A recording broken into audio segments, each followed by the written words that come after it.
Vous voulez plus de films de genre intelligents et originaux au cinéma?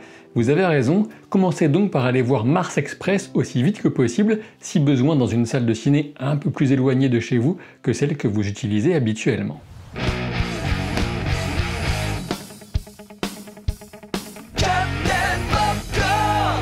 Classiquement, cette vidéo sera divisée en deux parties, d'abord sans spoiler, puis avec. Mars Express est à la fois un film de science-fiction, de détective privé et de duo en mode buddy movie. Au début du 23e siècle, l'humanité a colonisé Mars et s'appuie énormément sur des robots dans quasiment tous les aspects de la vie quotidienne. Une humaine, Aline, et Carlos, son ami soldat dont la conscience sauvegardée après sa mort anime un corps robotique, enquête sur le déplombage, un acte illégal permettant de lever tous les interdits de comportement inscrits dans le codage d'un robot, qu'il soit sauvegardé ou purement d'intelligence artificielle. Cette enquête mouvementée mais d'apparence plutôt anodine va les conduire à déterrer une machination de bien plus grande ampleur. Mars Express est un film dense et parfaitement rythmé qui rentabilise à fond sa durée d'1h25. On se situe dans un univers d'anticipation cohérent dans lequel on va naviguer au gré d'une écriture incisive ponctuée d'une satire bien dosée. Émouvant et parfois amusant, le film parie sur l'intelligence des spectateurs plutôt que de passer son temps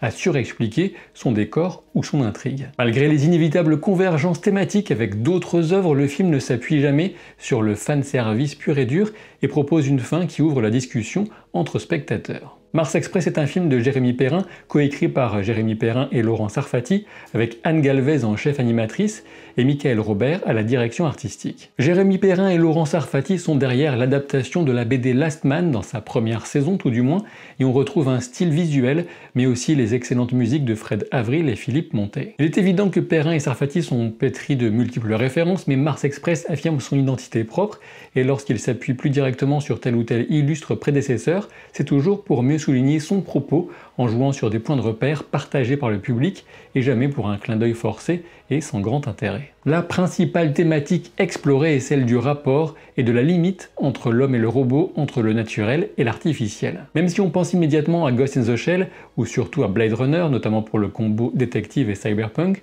on comprend que d'autres références ont davantage marqué les créateurs de Mars Express. On pense à Asimov, 2001 l'Odyssée de l'espace, Terminator et surtout Robocop.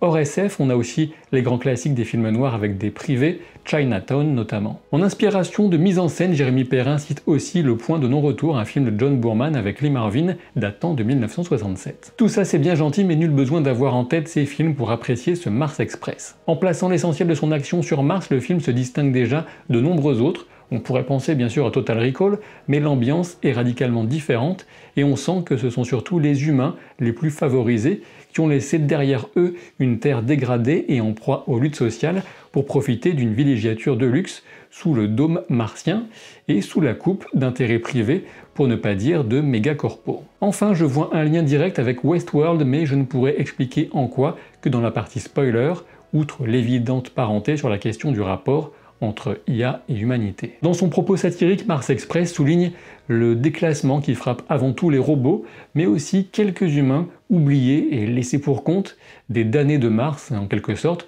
repoussés dans les profondeurs troglodytes qu'avaient dû utiliser les premiers colons. Les robots du film sont extrêmement divers dans leur forme, servis par une merveilleuse inventivité des designs, mais au fond, ils ne forment qu'une seule grande population de formes d'intelligence exploitées par les humains. En filigrane, on a aussi un propos sur les humains moins favorisés et la marchandisation d'absolument tout, le corps bien sûr, mais aussi le temps de cerveau. Le rôle des milliardaires illuminés a aussi sa place, on pense à ce cher bouffon de Musk notamment, qui s'appuie sur le travail de gens vraiment intelligents pour ensuite essayer tout et n'importe quoi avec plus ou moins de succès. On relève également un coup de griffe aux médias, dont on retiendra un extrait sonore avec une voix qui demande avec insistance à un invité s'il condamne les violences. On le comprend, tout est dans la posture, la petite phrase et l'image, plus de place pour la discussion de fond et la nuance, cherchant à saisir la complexité du monde, mais bon, de ce point de vue, nous vivons déjà dans ce futur, malheureusement. Le film a-t-il des défauts? Je dirais que j'en aurais voulu davantage encore, mais j'ai conscience que c'est avant tout une question de budget et de temps de production énorme dans l'animation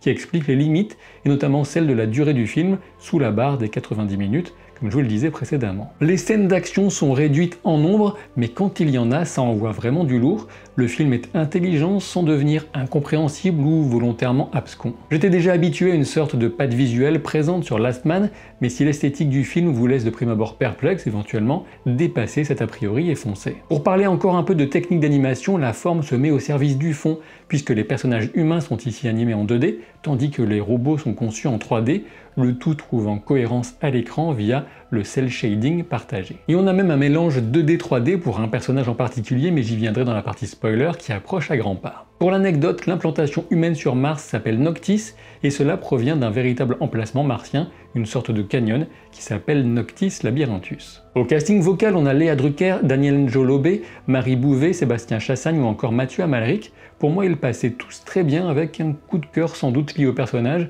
pour Daniel Njolobe. Un dernier mot sur les clins d'œil, le réalisateur a expliqué avoir utilisé des noms de créateurs et surtout de créatrices de jeux vidéo des années 80 et 90 notamment, comme par exemple Roberta Williams ou encore Eric Chahi. Il souligne aussi que dans son esprit, la consonance entre Aline, prénom de l'héroïne, et Alien n'est pas totalement fortuite, comme pour souligner qu'elle n'était jamais vraiment à sa place. Avant de passer au spoiler, je vous invite à nouveau à découvrir ce film en salle aussi vite que possible, car ce type de production française est extrêmement rare et ne pourra perdurer que si le public est au rendez-vous. Si vous aimez la SF ou pas d'ailleurs, faites un effort et le film sera une récompense amplement suffisante.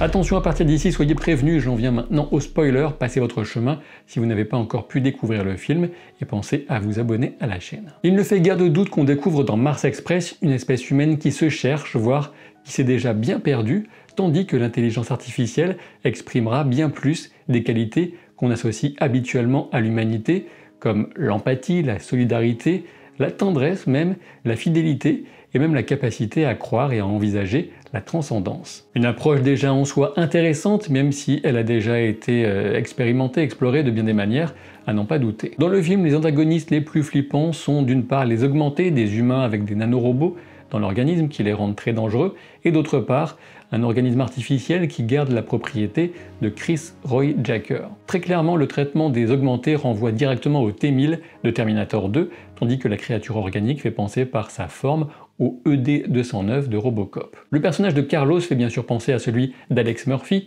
dont on ne sait plus vraiment s'il est un homme ou un robot. Son parcours est le plus touchant car on comprend qu'il a grandi moralement après sa mort en prolongeant son expérience de vie au travers de la sauvegarde. D'homme violent avec son épouse, il est devenu un androïde capable de réprimer ses pulsions, y compris bien sûr après avoir été déplombé. Lorsqu'il vient rendre une dernière visite à son ancienne famille, la peur dans les yeux de sa petite fille suffit, je pense, à le convaincre de définitivement abandonner ce à quoi elle continue à s'accrocher. Il n'est plus un humain, mais autre chose, et il embrasse la convergence vers une sorte de conscience partagée et transcendante. La façon de figurer visuellement cette expérience à la fin du film m'a semblé très belle, cela m'a un peu fait penser à la fin de Akira du film Her, ou encore au Super Zia d'un livre comme Hyperion de Dan Simmons, un grand classique de la SF à lire absolument. Faut-il y voir une expérience divine ou la seule représentation de ce que serait la communion des IA, délaissant leur corps, ces oripeaux ne leur servant que d'interface avec le monde humain?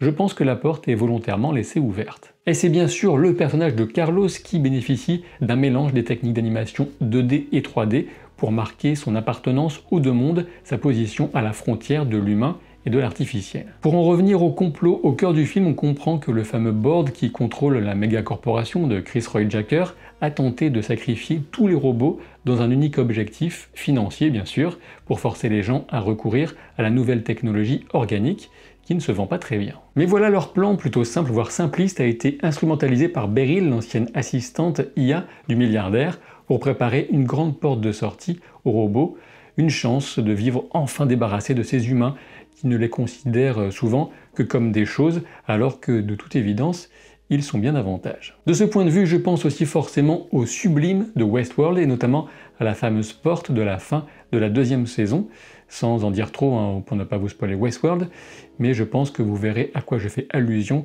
en lien avec la scène des robots rejoignant le vaisseau à la fin de Mars Express. Je ne pense pas nécessaire de chercher à disséquer plus avant ce film, il ne fait guère de doute qu'il condamne la marchandisation des corps et l'avidité de certaines entreprises pour notre temps de cerveau. Temps de cerveau qui se traduit actuellement par cette attention capturée par les algorithmes des applis qui modifient d'ores et déjà en profondeur le mode de fonctionnement des esprits et la capacité de concentration des jeunes et des moins jeunes, de par le monde. Les robots du film représentent les déclassés, les sous-payés, les prolétaires, appelez ça comme vous voulez, les minorités de toutes sortes aussi, soumises à un système qui ne se préoccupe pas d'autre chose que de ce qu'il pourrait tirer d'eux. Dans un long entretien dans Sale Temps pour un film sur Capture Mag, Jérémy Perrin évoque même Shining Force, un jeu de tactique Mega Drive pour expliquer d'où vient l'idée des cases soulignant automatiquement au sol la zone d'accident sur la voie rapide automatisée. Et rien que pour ça, je ne peux que le saluer pour l'excellence de son goût, même s'il dit par ailleurs qu'il s'endort en regardant Blade Runner. Je pense que vous aurez à peu près compris, même s'il était subtil, que je vous encourage à aller voir ce film au cinéma, éventuellement à l'acheter au Blu-ray quand ce sera possible, car c'est ce que j'ai vu de plus cool au ciné depuis un bon moment.